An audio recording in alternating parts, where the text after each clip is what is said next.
Welcome to the Fear and Greed Afternoon Report for Wednesday, the 14th of September 2022. I'm Sean Aylmer. Every afternoon we've got the 5 stories that happened today that you need to know about. What a day. Story number 1. Business news today was dominated by what happened on Wall Street overnight. Monthly inflation figures show that headline price rises in the world's largest economy were 8.3%. That was bad enough. But what really spooked markets was the underlying inflation, the one that's supposed to be a better measure of ongoing price rises. Well, it jumped 0.6% last month, taking the annual rate to 6.1%.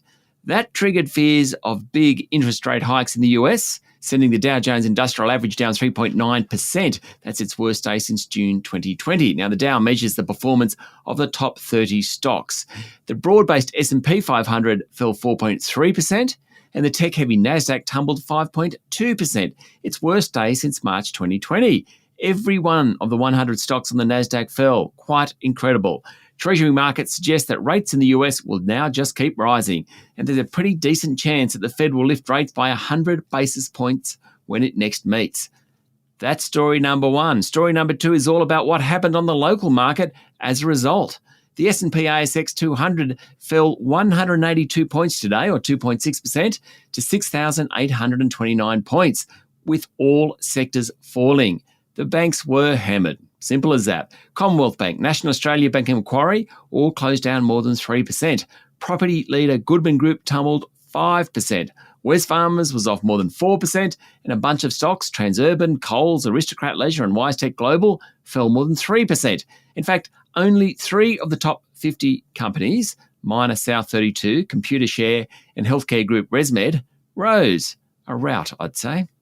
Story number 3. Technology Council Chair Robin Denholm, who also happens to chair Tesla, today said the single biggest thing governments can do to encourage car manufacturers to build more electric vehicles is to introduce emissions standards. Ms. Denholm said Australia, being mineral rich, was in a unique position when it comes to being part of the EV supply chain.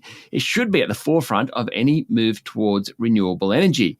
But Australia has struggled to get EVs up and running due to its lack of emission standards, she said. And that means global manufacturers are focusing not on Australia, but on other countries with standards that they have to meet. Story number 4. Rio Tinto and China Bow Steel Group have agreed to a joint venture for the Western Range iron ore project in the Pilbara. Rio Tinto makes up 54% of the JV, and the two will invest $2 billion to develop the mine. Western Range has an annual production capacity of 25 million tonnes of iron ore. Hard to get your head around a number that big.